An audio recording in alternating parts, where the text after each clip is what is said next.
Selflessness is sky. The bird of the heart flies nowhere but there. That's from Jalaluddin Rumi. The wisdom religion, which Hinduism sometimes called Sanatana Dharma, and Western history has sometimes called Teosofia, and named Theosophy by Helena Blavatsky, has always existed. The ancient stanzas of Sion are the oldest account of the wisdom religion available to us. But we are incarnated beings, just beginning the reascent from matter to spirit as the fifth subrace on this fourth globe of the fourth round. Here, manas, mind, which, when fully awakened or developed, is universal in thought, is brought to the fore. Given our current state of collective evolution, we necessarily use language to communicate and share with one another. Much earlier in our history, much earlier than anything written down, we knew the wisdom religion in our hearts.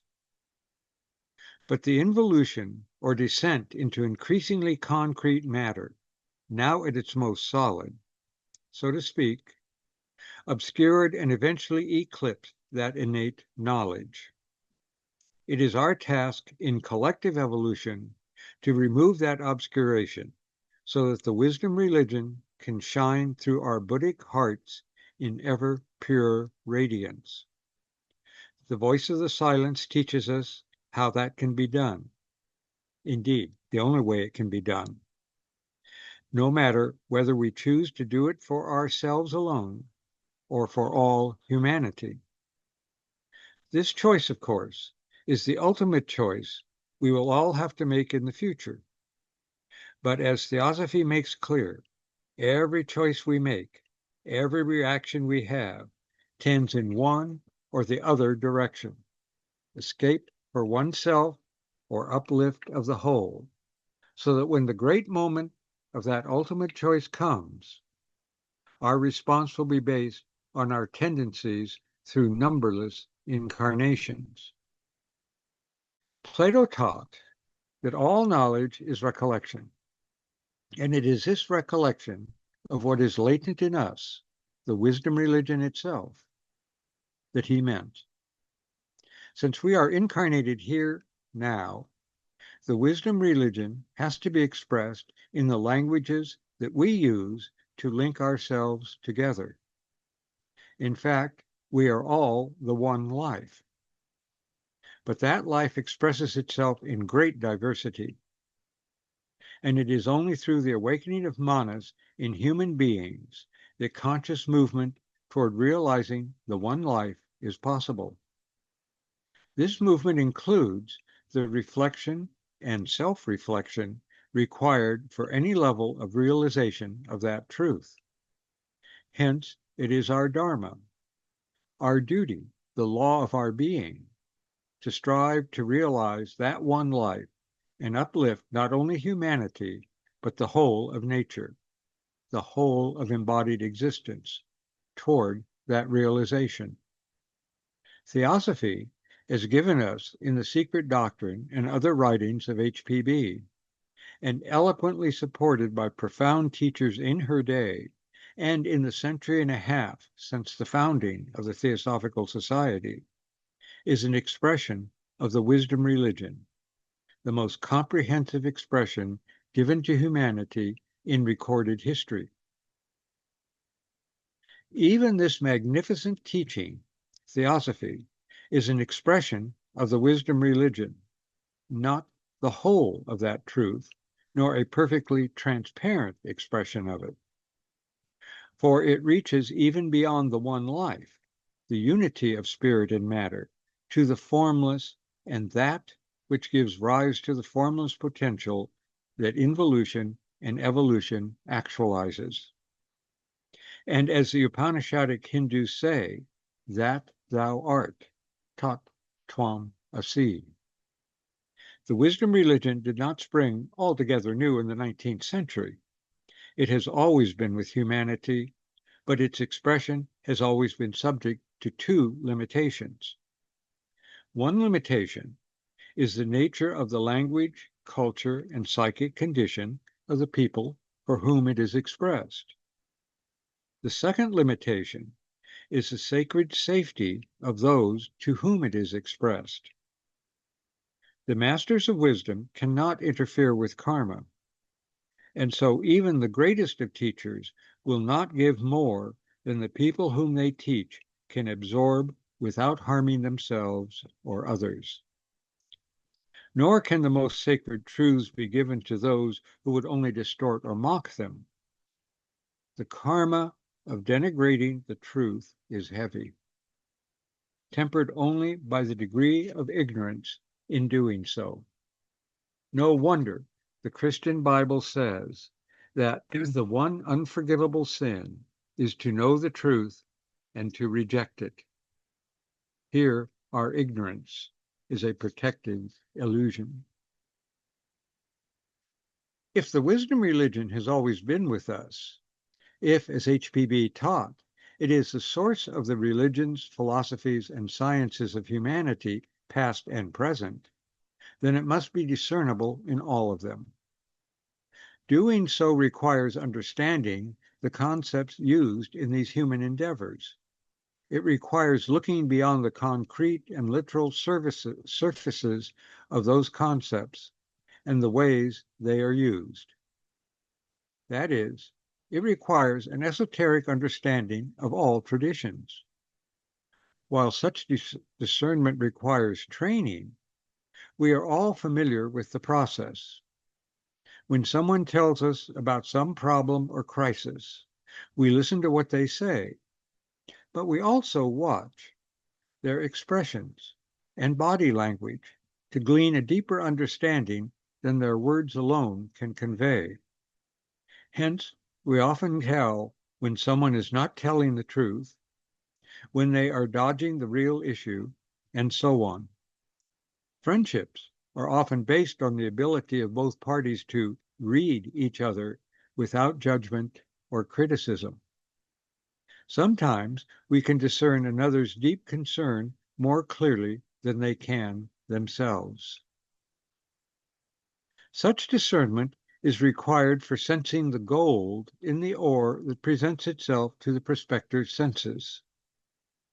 When another speaks of her beliefs, rather than merely asserting that they are not our own, or describing how we think they are in error, discernment allows us to see where therein is a sense of truth, theosophy, and we can respond in terms of that. By establishing such a bond, we can then explore together thoughts in that direction rather than merely talking past one another. HPB, in The Secret Doctrine, Isis Unveiled, and many of her other writings, showed how we can exercise such discernment. We cannot explore her many examples in this short presentation, and we will restrict ourselves to philosophy and religion. We recall her detailed esoteric analyses in The Esoteric Character of the Gospels, and in her many discussions of the Kabbalah throughout her writings, as well as her discussions of the real nature of the Old Testament God and the many distortions involved there. And we can exercise the principle of discernment for ourselves. Take as an example the Chinese classic Dao De Jing. This work is said to have been written by Lao Tzu, a name which simply means old master. Who he was has been the subject of much debate and need not concern us here. Written perhaps almost 6 centuries before the Common Era, it contains much metaphysical and practical wisdom. The text as we have it consists of 81 sections, sometimes called chapters, divided into 2 parts: the Tao, which is broadly more metaphysical, and De, which generally illustrates practical application of ethics. One very old text discovered in Dunhuang reverses these two sections. From the various ancient Chinese manuscripts, we know that the text was modified over time, though its essential message has remained constant. Translation always faces two challenges. One is converting concepts accurately from one language to another, and when those languages are quite different, rendering the translation in a readable form is an enormous task. The second challenge is to choose words that both convey the meaning of the original thought and do not carry all the baggage associated with them.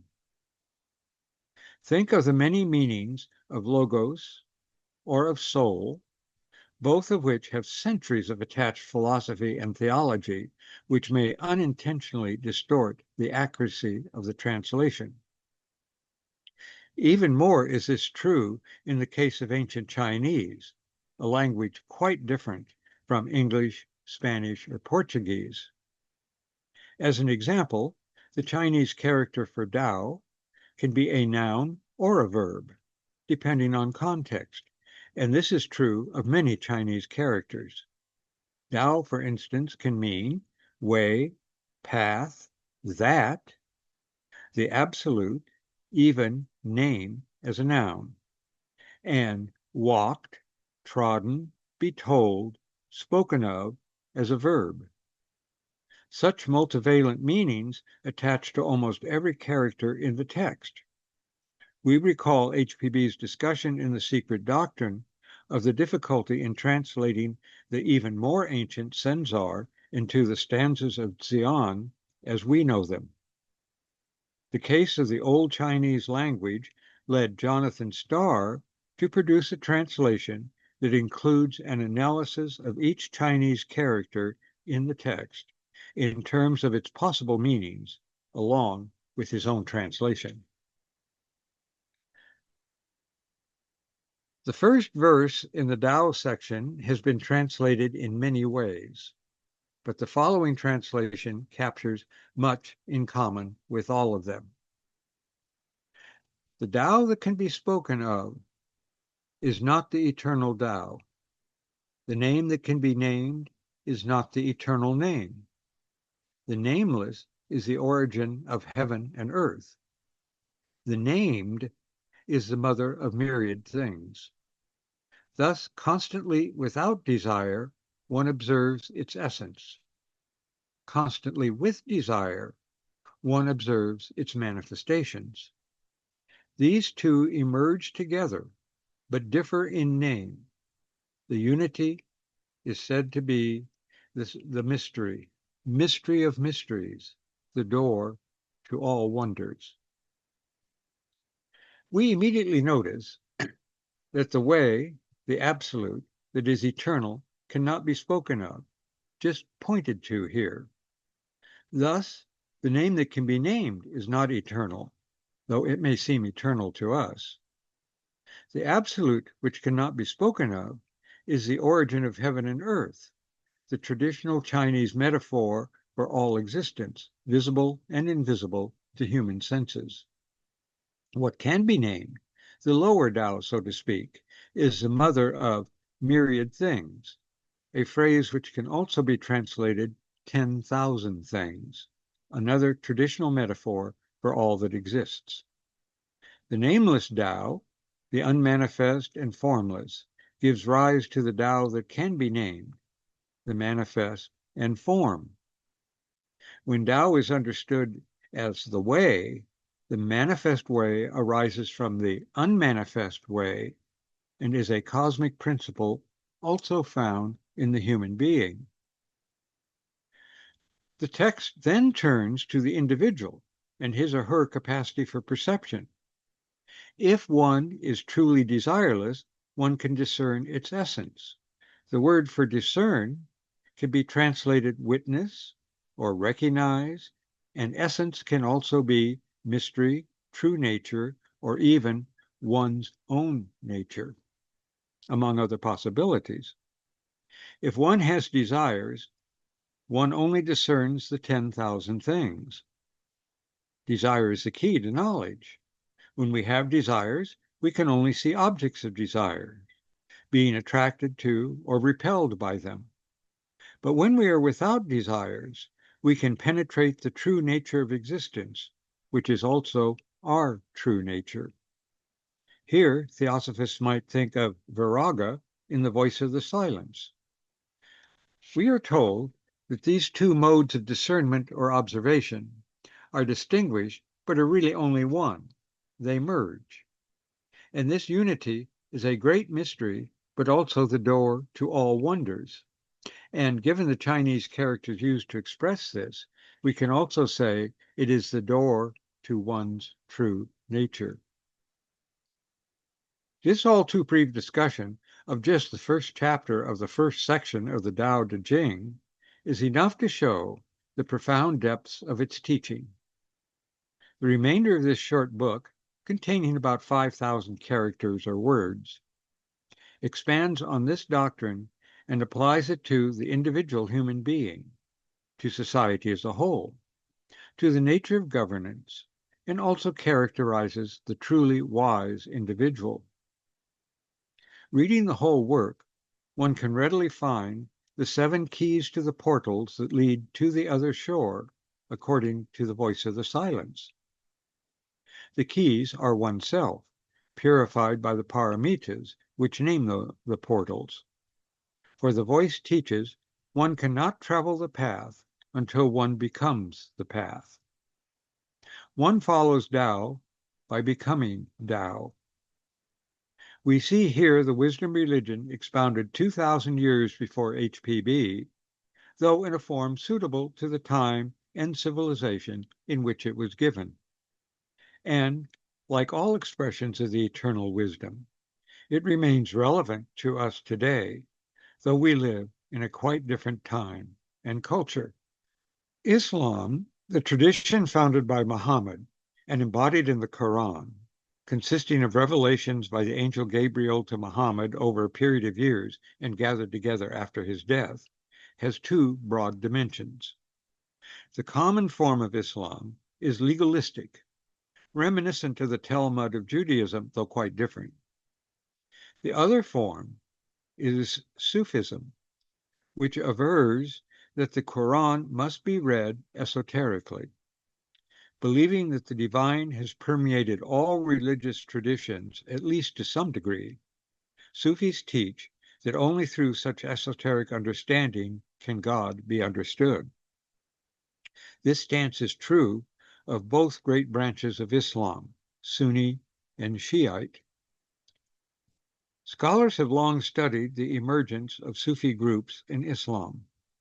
They realize that Sufi thought and practice draws on classical Greek thinking, Neoplatonism, and Zoroastrianism, while adhering to the message and language of the Quran. While academic scholarship cannot trace the spirit of Sufism further back than the emergence of the great religions of the world, it is clear that it reaches back to the wisdom religion. HPB said that the most ancient religions are the Indian, Mazdian, and Egyptian. Although scholars cannot trace these traditions beyond their emergence in recorded history, HPB affirms that they have one source, the wisdom religion. All subsequent lasting spiritual traditions come from these original expressions of that one source. Henry Corbin boldly traced much Shiite Islamic spirituality, found especially in Sufism, to Zoroastrian, that is, Mazdian, religion. Given that the metaphysical dimension of Islam in its Shiite forms is found in Iran, once known as Persia, this is not surprising. Corbin explored the teachings of Shihab al-Din Umar al-Suhrawardi, known as Sheikh-e-Ishraq, Master of Illumination, for his philosophy of light. It seems that he was executed while still comparatively young for teaching esoteric doctrines. He drew on ancient Persian religious teachings to assert that everything is an outflow of primordial light, which, as it descends, loses intensity and thus becomes dispersed. All existence consists of levels of light and darkness. Human beings are souls that have become divided, so to speak, one half of which remains in heaven, that is, in eternal luminosity, while the other half is trapped in the shadowy body. The aim of self-conscious existence is to transcend embodiment and return in full consciousness to the arena of pure light, which is reality. We detect here the theosophical teaching of the dual nature of incarnated human beings. Suhrawardi drew on Zoroastrian symbolism and its doctrines to elucidate a path to perfection, tying metaphysics to ethical inner and outer development. It consists of stations or portals of various colored lights, leading ultimately to the untainted light, the source of existence.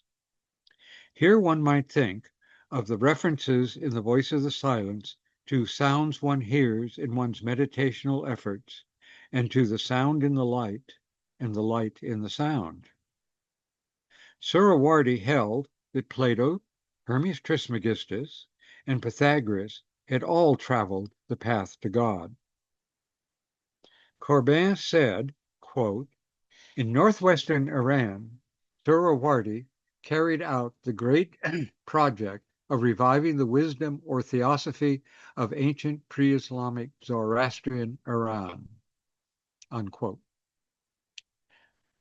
Muslims following the legalistic side of Islam, even in its Shiite version, would certainly find this heretical.